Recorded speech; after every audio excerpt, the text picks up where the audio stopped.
7 মাস পূর্বে রবিবার দুপুরে মুমিন নামে একজন ব্যক্তি মজিদের সাথে দেখা করতে গিয়ে দেখে ফরিনার কবরের পাশে এক মেয়ে শুয়ে আছে। তার পরনে সাদা শাড়ি রক্তে রাঙা, আর কবরের উপর একটা মাথা। মজিদ হাওলাদার মুমিনকে নতুন দারোয়ান হিসেবে নিযুক্ত করতে চেয়েছিলেন, তাই ডেকে পাঠিয়েছেন। মুমিন এই দৃশ্য দেখে ভয় পেয়ে যান নিয়ে দৌড়ে পালায়। তার ঘণ্টা খানেকের মধ্যে হাওলাদার বাড়ির গণহত্যার ঘটনা পুরো অলন্দপুরে ছড়িয়ে পড়ে। দলে দলে লোক জড়ো হয়। পদ্মজা এত মানুষকে দেখেও নীরব থাকে। তার রূপ হয় রূপকথার অতৃপ্ত অশরীরীর মতো। কেউ কেউ পাথর ছুঁড়ে মারল, ডাকল কুহুকিনী, ডাইনি, রাক্ষসী। থানা থেকে পুলিশ আসে, পদ্মজাকে শহরে নিয়ে যায়। নৃশংস এই খুনের কথা ছড়িয়ে পড়ে চারিদিকে। টেলিভিশন, রেডিও, সব জায়গায় এক কথা। অলন্দপুরের ছোট গ্রাম আটপাড়ার হাওলাদার বাড়ির বধূ উম্মে পদ্মজা চলচ্চিত্র অভিনেতা লিখন শাহর সাথে পরকীয়ায় লিপ্ত হয়ে খুন করেছেন স্বামী, শ্বশুর, বাসুর ও চাচা শ্বশুরকে। সাথে আরেকটি মেয়ের লাশ পাওয়া গেছে। তাকে খুন করার কারণ এখনও শনাক্ত করা যায়নি। একদিনের ব্যবধানে পুরো দেশে তোলপাড় শুরু হয়ে যায়। নৃশংস খুনের বর্ণনা শুনে কেউ কেউ রাতে ঘুমাতে পারেনি। গ্রামবাসী তাদের প্রিয় ও মহান মাতব্বরের মৃত্যুতে ভেঙে পড়ে। তারা সমস্বরে চিৎকার করে জানায় তারা পদ্মজার ফাঁসি চায়। মুহূর্তে পুরো দেশের কাছে কলঙ্কিত হয়ে যায় পদ্মজা। আলমগীর গ্রামে এসে শুনে পুলিশ পদ্মজাকে ধরে নিয়ে গেছে। খুন হয়েছে বাড়ির প্রতিটি পুরুষ। সব শুনে ঘাবড়ে যায় আলমগীর, ফিরে যায় রুম্পার কাছে। মগা গ্রামে প্রবেশ করতেই পুলিশ তাকে পূর্ণার খুনের দায়ে আটক করে। আলমগীর ঘরে ফিরে দুশ্চিন্তায় পড়ে যায়। রুম্পা আলমগীরকে অনেক প্রশ্ন করল, আলমগীর জবাব দিল না। আমিরের দেয়া নীল খামটির দিকে অপলক চোখে তাকিয়ে রইল সে। এই খামে একটা চিঠি আর অনেকগুলো গুরুত্বপূর্ণ দলিল রয়েছে। চিঠিতে লেখা এক পরিকল্পনা, আর ঘটেছে অন্য ঘটনা। সবাই যেভাবে পদ্মজার উপর ক্ষিপ্ত হয়েছে, ফাঁসি নিশ্চিত। সে চাইলে পদ্মজার ফাঁসি আটকাতে পারে। তার হাতে যথেষ্ট প্রমাণ আছে, কিন্তু তার জন্য নিজের জীবন ও সংসার ত্যাগ করতে হবে। এত সাধনার পর পাওয়া নতুন জীবন ভালো করে উপভোগ করার পূর্বে কিছুতেই সে বন্দী হতে চায় না। আলমগীর খাম থেকে চিঠিটি বের করে আরও একবার পড়ল। প্রিয় বড় ভাই, বড় বিপদে পড়ে তোমার সাহায্য চাইছি। এখানে ঘটে গেছে অনেক ঘটনা। পদ্মজা জেনে গিয়েছে সব সত্য। তোমার চিঠি পাওয়ার পূর্বেই সব জেনেছে। আমি বিস্তারিত কিছু লিখব না। তুমি পরে পদ্মজার কাছে জেনে নিও। আমি আমার জীবন উৎসর্গ করব। তার আগে আমি 4 জনকে হত্যা করতে চাই। তার মাঝে 3 জন পদ্মজার নামে কুৎসা রটিয়েছে। আমি তখন গ্রামে ছিলাম না, ঢাকা গিয়েছিলাম। সেই সুযোগে তারা সুন্দর চাঁদে দাগ ছিটিয়েছে। রবিবারের সকাল আমার দেখা হবে না। আমার বেঁচে থাকা পদ্মজার জন্য হুমকি, সেই সাথে আমার জন্য ভীষণ কষ্টের। আমি তোমাকে কিছু দলিল দিয়েছি, যা প্রমাণ করে আমি একজন নারী পাচারকারী। সেই সাথে এটাও প্রমাণ করে আমার সাথে কারা কারা ছিল। একটু খুঁজে দেখো, দলিলগুলোর মাঝে আরেকটা চিরকুট আছে। সেখানে আমি স্পষ্ট করে আমার সাথে কাজ করা সবার নাম লিখে দিয়েছি। যাদের বর্তমান ঠিকানা জানা আছে, সেই ঠিকানাও লিখে দিয়েছি। আমি প্রমাণসহ স্বীকার করেছি আমার সব অপরাধ। তোমার নাম সেখানে কোথাও নেই। কোথায় মেয়ে পাচার হয়, কিভাবে হয়, কারা এই কাজের সাথে যুক্ত, আমার জানা সব বিস্তারিত লেখা আছে। আমার দেয়া ঠিকানা অনুসারে খোঁজ চালালে উদ্ধার হবে 250-র বেশি মেয়ে। তুমি এই চিরকুট নিজের কাছে রেখে আমার স্বীকারোক্তি চিরকুটটি ও সকল দলিল প্রমাণ হিসেবে সকলের সামনে উন্মোচন করবে। রুম্পা ভাবিকে বাঁচিয়ে রাখার অবদান পুরোটাই আমার ছিল। সেই কৃতজ্ঞতা থেকে হলেও তুমি পদ্মজাকে কলঙ্কমুক্ত করো। পদ্মজাকে নিজের সাথে নিয়ে যেও, দেখে রেখো। তোমার কাছে আমানত রেখে গেলাম। ইতি আমির হাওলাদার। আলমগীর চিঠি মেঝেতে রেখে 2 হাতে মাথা চেপে ধরে। সে মগার থেকে চিঠি পাওয়ার পরপরই আমিরকে বাঁচানোর জন্য বেরিয়ে পড়ে। আমিরকে সে ভীষণ ভালোবাসে। আমিরের আত্মহত্যার সিদ্ধান্ত আলমগীরকে বসে থাকতে দেয়নি। কিন্তু গ্রামে পৌঁছে শুনল সব শেষ। পদ্মজা খুন করেছে সবাইকে, আর এখন পদ্মজা মিথ্যে অপবাদে জেলে বাস করছে। এই মুহূর্তে সে যদি এই প্রমাণসহ নিয়ে সে পুলিশের কাছে যায়, পুলিশ তাকেও আটক করবে। সে পুলিশকে মিথ্যে বলতে পারবে না, সেই সাহস হবে না। সব সত্য জানার পর তারও ফাঁসি হতে পারে। সে নিজেকে উৎসর্গ করার সাহস পায় না। পদ্মজার মামলার তর্ক বিতর্কে যখন 25 দিন পার হয়, তখন রুম্পা নিজ ইচ্ছায় আলমগীরকে অনুরোধ করল আলমগীর যেন পদ্মজাকে বাঁচায়। মিথ্যা অপবাদে পদ্মজার ফাঁসি হতে দেখে সে সুখের সংসার করতে পারবে না। পদ্মজা পরকীয়ায় লিপ্ত হয়ে কাউকে খুন করেনি, এইটুকু সত্য যেন আলমগীর সবাইকে জানায়। আলমগীর রাতেই রুম্পাকে নিয়ে বেরিয়ে পড়ে ঢাকার উদ্দেশ্যে। পুলিশের কাছে আত্মসমর্পণ করে। পদ্মজাও তখন সব স্বীকার করেছে। সব প্রমাণ পাওয়ার পর দেশের পরিবেশ পাল্টে যায়। জনগণের মাথায় হাত পড়ে। আমিরের দেয়া তথ্যানুসারে ধরা পড়ে কয়েকটি চক্রের নেতা। তদন্ত চালিয়ে জানা যায় স্বয়ং বাণিজ্যমন্ত্রী এই চক্রের সাথে জড়িত। উদ্ধার হয় 300-রও বেশি অসহায় মেয়ে, কেউ কেউ পালাতক। এই খবর দেশের বাইরেও বেরিয়ে পড়ে। কুয়েত, সৌদি সহ আরও কয়েকটি দেশে তদন্ত শুরু হয়। তারা চিরুনি অভিযান চালিয়ে আমিরের দেয়া তথ্যের উপর নির্ভর করে মেয়ে সংগ্রহকারীদের খুঁজে চলে। 2 জন ধরা পড়ে, বাকিরা ধরাছোঁয়ার বাইরে। উদ্ধারকৃত মেয়েগুলো নতুন জীবন পেয়ে আনন্দে আত্মহারা। আমিরের চিঠিতে নতুন গোপন তথ্য ছিল। অন্দরমহলের পিছনে বড় নারিকেল গাছটির নিচে একটি বিশাল গর্ত আছে। সেখানে ছুরি, রামদা, চাপাতি, কুড়াল, চাবুকসহ অনেক অস্ত্র রয়েছে। তুষার অস্ত্রসমূহ উদ্ধার করে। সেই সাথে উদ্ধার হয় পদ্মজার জন্য রেখে যাওয়া আমিরের লাল খামটি। পদ্মজা তখন অস্বাভাবিক ছিল, সে নিজের মধ্যে ছিল না। তাকে হাসপাতালে রাখার আদেশ দেয় আদালত। 1.5 মাসের চিকিৎসার পর পদ্মজার শারীরিক ও মানসিক ক্ষয়ক্ষতি অনেকটা সেরে ওঠে। আদালত থেকে 10 বছরের কারাদণ্ড দেওয়া হয় তাকে। আলমগীর রাজসাক্ষী হওয়াতে ফাঁসির বদলে আমৃত্যু কারাদণ্ড হয়। শেষ নিঃশ্বাস অবধি সে কারাগারে কাটাবে। তারপর রুম্পা চলে আসে গ্রামে। গ্রামে আসার 1 মাস পর জানতে পারে সে গর্ভবতী। তার শূন্য জীবনে আশার আলো হয়ে আসে সন্তান আগমনের সংবাদ। দেশবাসীর মুখের কথা পাল্টে যায়। তারা পদ্মজার মুক্তি চেয়ে আজও আন্দোলন করে চলেছে। পরদিন সকাল 7টা। তুষার খাওয়া দাওয়া করে মাত্র উঠেছে। তখন 2-3টে কুকুরের চিৎকার ভেসে আসে। তুষার দ্রুত বারান্দা থেকে নেমে লাহারি ঘরের দিকে তাকালো। সকালের মিষ্টি বাতাসে বিষণ্ণ এক দৃশ্য চোখে পড়ে। অপরিচ্ছন্ন মৃদুল কুকুরগুলোর সাথে কি নিয়ে যেন তর্ক করছে, মাঝে মধ্যে মাটি ছুঁড়ে মারছে। তুষার দ্রুত পায়ে মৃদুলের দিকে এগিয়ে যায়। তুষারের পিছন পিছন বাসন্তী ও প্রেমাও গেল। গতকাল রাতে তুষার মৃদুলকে দেখতে এসেছিল। তখন মৃদুল পূর্ণার কবরের পাশে ঘুমাচ্ছিল। জুলেখা বানু ডাকতে নিষেধ করেন, তাই তুষার ডাকেনি। গোপদারির জন্য মৃদুলকে চেনা যাচ্ছে না, গায়ে মাটি লেগে আছে। প্যান্টের এক পা হাঁটু অবধি ছেঁড়া। তুষারকে দেখে মৃদুল 2 কদম পিছিয়ে গেল। লাহারি ঘর থেকে জুলেখা বানু বেরিয়ে আসেন। তিনি ভীষণ শুকিয়েছেন। চোখে মুখে আগের সৌন্দর্যটুকু নেই। একমাত্র ছেলেকে রেখে তিনি নিজের বাড়িতে ঘুমাতে পারেন না। মৃদুল মোড়ল বাড়ি ছেড়ে 1 পাও নড়ে না। সে তার সুস্থ জীবন পূর্ণার সাথে কবর দিয়েছে। মাস 3 আগে মৃদুলকে জোর করে বেঁধে শহরের ডাক্তারের কাছে নেওয়া হয়েছিল। ডাক্তারের পরামর্শে তাকে পাগলা গারদে রেখে আসা হয়। 3-4 দিন পার হতেই খবর আসে দারোয়ান ও 2 জন নার্সকে আহত করে মৃদুল পালিয়েছে। জুলেখা বানু এই খবর শুনে অজ্ঞান হয়ে যান।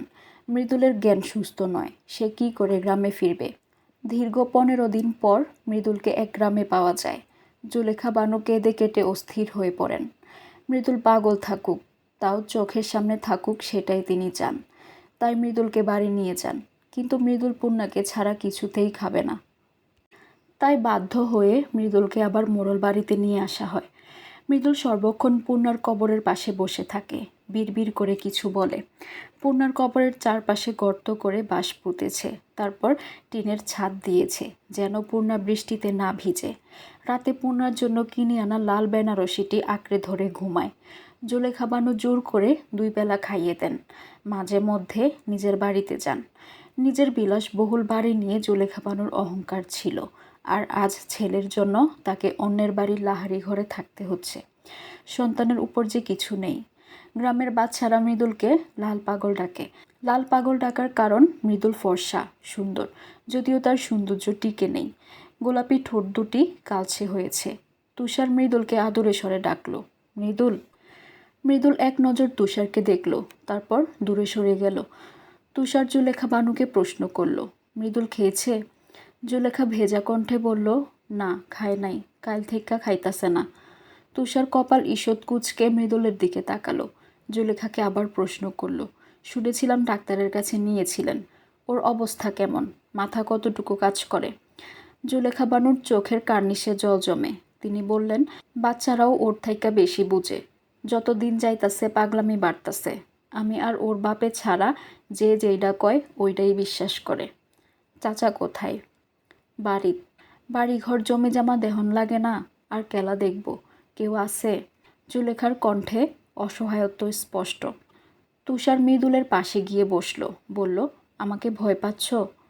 মৃদুল আর চোখে তুষারকে দেখল, মাথা ঝাঁকিয়ে জানালো সে ভয় পাচ্ছে। হাওলাদার বাড়ির খুঁটিনাটি তদন্ত করতে তুষার যখন অলন্দপুরে এসেছিল, তখন মৃদুলের সাথে তার দেখা হয়। তখন মৃদুলের এত খারাপ অবস্থা ছিল না। তুষার বলল, আজ রাজহাঁস জবাই করব, তুমি আমাকে সাহায্য করবে? মৃদুল কিছু বলল না।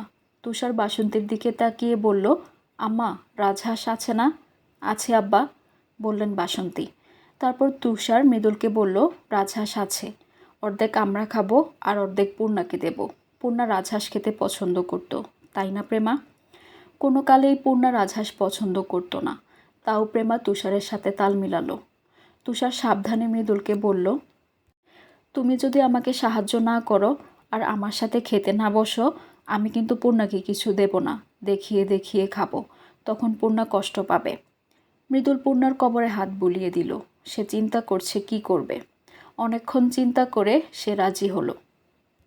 সারাদিন তুষারের সাথে ভালো সময় কাটে। তুষার এমনভাবে কথা বলে যেন পূর্ণা সত্যি বেঁচে আছে। মৃদুল তুষারের সঙ্গ উপভোগ করে। এক ফাঁকে জুলেখাকে তুষার জানালো, মৃদুলকে ঢাকা নিয়ে গেলে ভালো হয়, আর একটু চেষ্টা করে দেখা যেত।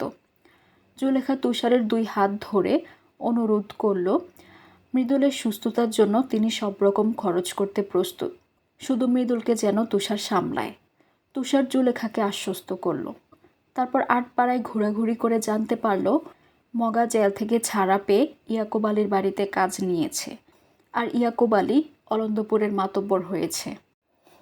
দিনের আলো কেটে রাত নামতেই মৃদুল পূর্ণার কবরের পাশে গিয়ে শুয়ে পড়ল, আর তুষার রাতের খাবার খেয়ে ঘরে আসে। প্রেমা মশারি টানাচ্ছে। বাইরে বিরতিহীনভাবে ঝিঝি পোকা ডেকে চলেছে। তাদের ডাকাডাকিতে তুষারের কানে তালা লেগে যাচ্ছে। সে ঝিঝি পোকার ডাক পছন্দ করে না। অন্যদিকে প্রেমার ঝিঝি পোকার ডাক ভীষণ পছন্দ। সে মুগ্ধ হয়ে শুনে। তুষার 2 কানে আঙ্গুল ঢুকিয়ে বিরক্তি নিয়ে বলল, পোকাগুলো কি সারা রাত ডাকাডাকি করবে? প্রেমা বলল, মাঝরাত অবধি ডাকবে। তুষার অবাক হয়ে প্রশ্ন করল, মাঝরাত অবধি জেগে থাকবো? কানে তুলা দিয়ে রাখুন। আছে তুলা? বলল তুষার। প্রেমা আলমারি খুলে তুলা বের করে দিল। তুষার প্রেমার কাণ্ডে বিস্মিত। সত্যি সত্যি তুলা দিয়ে দিল। এ মেয়ে নাকি বাকি 2 বোনের চেয়ে লজ্জাবতী আর ভীতু ছিল, অথচ পদ্মজামিরকে লজ্জা পেত, পূর্ণা মৃদুলকে লজ্জা পেত, আর প্রেমার লজ্জা তো দূরের কথা, তার চেয়ে এত বড় মানুষটিকে পরোয়াও করে না, নির্বিকার ভঙ্গিতে থাকে। সময় ও পরিস্থিতি মানুষকে কতটা পাল্টে দেয়। তুষার তুলা হাতে বসে রইল। প্রেমা খেয়াল করেও কিছু বলল না। শোবার সময় প্রেমা প্রশ্ন করল, আপার কারাদণ্ডর সময় কি কমানো যায় না? কমতে পারে, মনে হয় না এতদিন জেলে রাখবে। অনেক সময় যতদিন জেল হওয়ার কথা ততদিন হয় না। এমনও হয়। হয়, মেয়াদের আগে মুক্তি পেয়ে যায় অনেকে। তাছাড়া লিখন শাহ দৌড়াদৌড়ি করছেন, জনগণও চাইছে সাজা কমানো হোক। কমবে নিশ্চয়ই। আপাকে জেল থেকে বের হয়ে লিখন ভাইকে বিয়ে করতে রাজি হবে? আমার যতটুকু ধারণা রাজি হবে না। লিখন শাহ আশা নিয়ে বসে আছেন, পূরণ হওয়ার সম্ভাবনা খুবই কম। পদ্মজা লিখন শাহকে একটি চিঠি পাঠিয়েছেন। প্রেমা উৎসুক হয়ে জানতে চাইল, কী লেখা সেখানে? তুষার চেয়ার ছেড়ে বিছানায় এসে বসল। বলল, আমি পড়িনি, পিন্টুকে দিয়ে পাঠিয়েছি। প্রেমা ছোট করে বলল, ওহ। তারপর প্রশ্ন করল, গত কয়েকদিনের মধ্যে আপার সাথে দেখা হয়েছে? হ্যাঁ, গতকাল বিকেলেই দেখা হয়েছে। তিনি আমাকে দেখলেই গুটিয়ে যান, পরপুরুষের উপস্থিতি পছন্দ করেন না, তাই না? প্রেমা হেসে মাথা ঝাঁকালো। আবার পদ্মজার কথা শুনে প্রেমা হেসেছে। তুষার প্রেমাকে ভালো করে খেয়াল করলো। পদ্মজার মুখের ছাপ প্রেমার মুখে আছে। প্রেমা সবসময় সোজা সিঁথি করে বেনি করে। শাড়ি পরে বলে বয়সের তুলনায় একটু বেশি বড় লাগে। এই যা, হুট করে প্রেমাকে বড় মনে হচ্ছে কেন? এতদিন তো শাড়ি পরাই দেখেছে, বড় তো লাগেনি। এই কোন কেরামতি? তুষার মুচকি হাসল। প্রেমা তুষারকে তার দিকে তাকিয়ে হাসতে দেখে বলল, হাসছেন কেন? তুষার টান টান হয়ে শুয়ে পড়ল। প্রসঙ্গে পাল্টে বলল, আমির হাওলাদার 3টে বিয়ে করেছেন, আমি হলে 4টে বিয়ে করতাম। 4 বিয়ে করা সুন্নত। প্রেমা বাঁকা চোখে তুষারের দিকে তাকালো, বলল, করুন গিয়ে। তবে ভাইয়ার প্রথম 2টো বিয়ের কোনো মূল্য নেই। ভাইয়ার বউ একমাত্র আমার আপা। তুষার এক হাতে মাথায় ভর দিয়ে প্রেমার দিকে ফিরে বলল, কেন মূল্য নেই? ইসলামে পালিয়ে বিয়ে করার মূল্য নেই, মেয়ের অভিভাবক লাগে। ভাইয়ার 2টো বউ বাসায় কিছু না বলে বিয়ে করেছে, তাই হাসরের ময়দানে আমির ভাইয়ার বউ শুধু আমার আপা। কথাটা প্রেমা ভাব নিয়ে বলল। তুষার আবার হাসল। সোজা হয়ে শুয়ে চোখ বুজল। মাঝে দূরত্ব রেখে প্রেমাও শুয়ে পড়ে। কিছুক্ষণ পর তুষার বলল, প্রেমা যে গিয়েছিল। সে সঙ্গে সঙ্গে বলল, 7 দিনের কথা তো আজ একদিনেই বলে ফেলেছেন। প্রেমার কণ্ঠে ঝাঁজ। তার মানে তুষারের জন্য কত রাগ জমে আছে টের পাওয়া যাচ্ছে। কেন এত রাগ? সে কি গত 4 মাসে তুষারের সঙ্গ পাওয়ার আশা করে বারবার নিরাশ হয়েছে? সত্যি এমন কিছু হয়েছে? তুষার ভাবল। অদ্ভুত বিষয়, প্রেমার মুখের ঝাঁঝালো কথাগুলো তুষারের ভালো লাগছে। সর্বনাশ! তবে কি সেও মরণ প্রেমে পড়তে যাচ্ছে? পরিণতি আমিরের মতো হবে, নাকি মৃদুলের মতো, নাকি আরও ভয়ানক? হঠাৎ নীরবতা ভেঙে তুষার বলে উঠল, জানো প্রেমা, ভালোবাসার ব্যাখ্যা ও রূপের বাহার পর্যবেক্ষণ করতে গেলে মস্তিষ্ক ফাঁকা হয়ে যায়। তুষারের গলার স্বরটা পরিবর্তন হয়েছে, কোমল হয়েছে। সে এত পাল্টে গেল কি করে? প্রেমা বলল, কেন এমন হয়? তুষার শূন্যে চোখ রেখে বলল, ভালোবেসে মানুষ পাগল হয়, ভালো হয়, খারাপ হয়, নিঃস্ব হয়, এমনকি নিজের জীবনকেও হত্যা করতে 2বার ভাবে না। কি অদ্ভুত! তুষারের কথাগুলো প্রেমার ভালো লাগছে। সে তুষারের দিকে ফিরল। তুষারও প্রেমার দিকে তাকালো। প্রেমা বলল, যে ফাঁসে সে জানে ভালোবাসা বড়ই অদ্ভুত। কি সুন্দর কথা, কত মোহনীয় তার কণ্ঠ। তুষার ধীরস্বরে বলল, কাউকে ভালোবেসেছ? প্রশ্নটি শুনে প্রেমার ঠোঁট দুটি কেঁপে ওঠে। সে দ্রুত অন্যদিকে ফিরে চোখ বুজল। কি করে সে বুঝাবে তুষারের প্রেমে পড়ে পুড়ে খাক হয়ে যাচ্ছে তার হৃদয়। তার ব্যথিত হৃদয় তারই অজান্তে তুষারের প্রেমে কবেই পড়েছে। তুষার প্রেমার পিঠের দিকে তাকিয়ে রইল। তার কেন যেন মনে হলো প্রেমা তার চোখের দৃষ্টি আড়াল করেছে।